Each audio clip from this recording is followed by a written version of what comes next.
Now, how does it feel, to have started off writing One Direction fan fiction, then have it turn into a novel, and now a movie? I mean, what's the journey been like so far? It's been crazy. I refer to it as a fun tornado.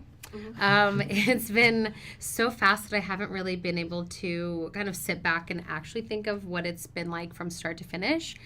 It's been like 6 years, and I have 10 books and now a movie. So each phase kind of gets more just exciting and bigger on another level. So it's just been life-changing. The fact that it had over 1 billion views on Wattpad. Yeah, it's crazy. Is it Wattpad? Wattpad. Wattpad. Yeah, 1.5. 1.5. Wow. Sorry. I wasn't going to do that. I did it mentally. No. After making your award-winning documentary, why did you feel After was the right movie to make your directorial debut for a feature film? Well, as a filmmaker, I'm really interested in authentic voices, authentic stories. That's what compelled me to make All This Panic, and that's what drew me to After. There's not many stories that really dive headfirst into female desire, and After does, and I love that about it. How important was it to have Anna on set? It was great having Anna on set. I mean, she is the mother of After, and I was very lucky to have her, blessing and turning it into a movie. It was great. I mean, nobody knows the characters better than her, and so there were changes that we made that I always wanted to get her approval on, and we would talk through them, and it was great. The characters usually in romance novels, sometimes they're a bit stereotypical, and you have the good girl and the bad guy. But I found these characters a little bit more complex. Thank you. Thank you. And I really enjoyed that. In what ways are they more complex?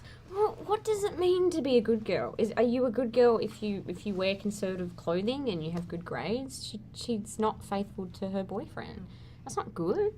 I mean, yeah, they're flawed and yeah, you take no, it now. I think they're just realistic characters, and I feel like the fact that in the books clearly and also in the film there's an effort to show those flaws and just every aspect of, or as many aspects of their personality as you can show in an hour and a half.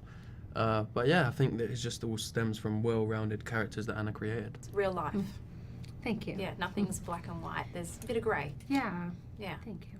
And all the supporting characters, along with Hardin and Tessa, they have layers, and that's how people are, and especially young people. I mean, Josephine and Hero and I talked a lot about that love can be very messy, and it's not always easy, but that's part of young love. It's shown through Tessa's eyes, and it's not just a movie about love, but it's also a movie about a young girl's awakening and female empowerment. How important was that for you?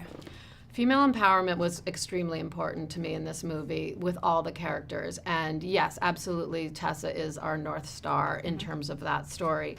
I loved being able to show sexual awakening, coming of age, love story, how beautiful and messy it can be all through Tessa's eyes. And Josephine Langford did an incredible job.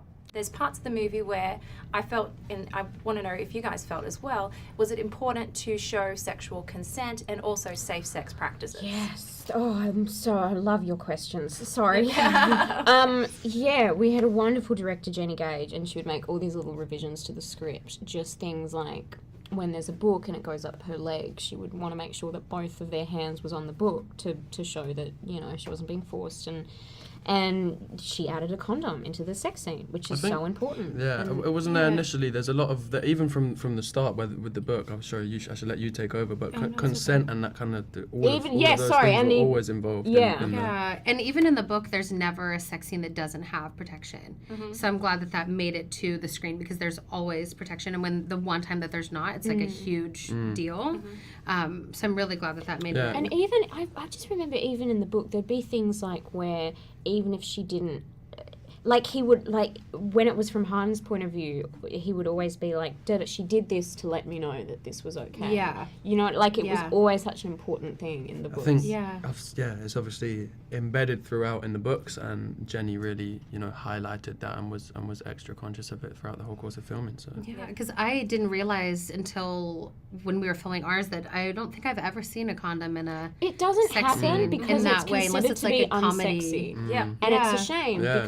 because of that perception that translates into real life, and people think, oh, it's unsexy, Which is which is silly. Yeah. Yeah, I don't remember ever seeing a condom in a movie. that I've Yeah, watched. and I figured they just were because I'm like, why would Knock- people not knocked have up condoms? with Seth But Rogen and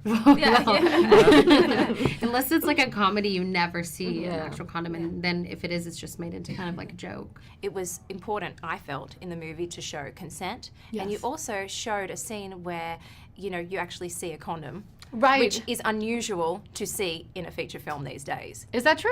I feel like it is. Okay. Yes. Yeah. I mean, yes. It was incredibly important to me that you saw consent in the movie. I mean, that in this, absolutely, and that there was protection being used, and that because this is a story of a young woman's sexual awakening, and it's also it's romantic to be responsible on both sides. I like that, romantic to be responsible. Yes. Yes. In the movie, Hardin has a secret place, the lake that he shares with Tessa. What's your secret place? My bed. I said my bed in a previous Yeah. when I was asked that previously. I have this room in my house that it's not secret, but it's just like my favorite room in my house, and it's just like an office kind of thing. It has books on the wall and like pages of other books on like as wallpaper and a couch and fridge, everything. You need. Oh, wow. Well, thank My you. mind. Any sandy, warm beach, ocean. That I grew up near the ocean, and the ocean has a special place in my heart. What was your favorite scene to shoot? The lake scene. Yeah. I think the performances, the setting, the cinematography, everything that was important to me in making After is all in the lake scene. That was beautiful. And working with your husband? Yes, right? yes. So he's a cinematographer, and he did an incredible job. And that was something that was really important to me, was the look and feel of the movie and making it feel and elevating the sort of YA film and the way they look. So finally, I have a question for you. What is love then? What is love? I mean, I don't know, but in this movie and After, love is learning to trust yourself and to trust the other person. And that doesn't happen easily in After. But I think that that's something that they both learn by the end. Yeah, it's hard to be vulnerable in love, isn't it? Yes, Yeah. absolutely, absolutely. Ladies and gentlemen, you're watching Hey You Guys! Hey, you guys, huh? Hey, you guys. Is that from the Goonies? It is indeed, yes. Nice. Hey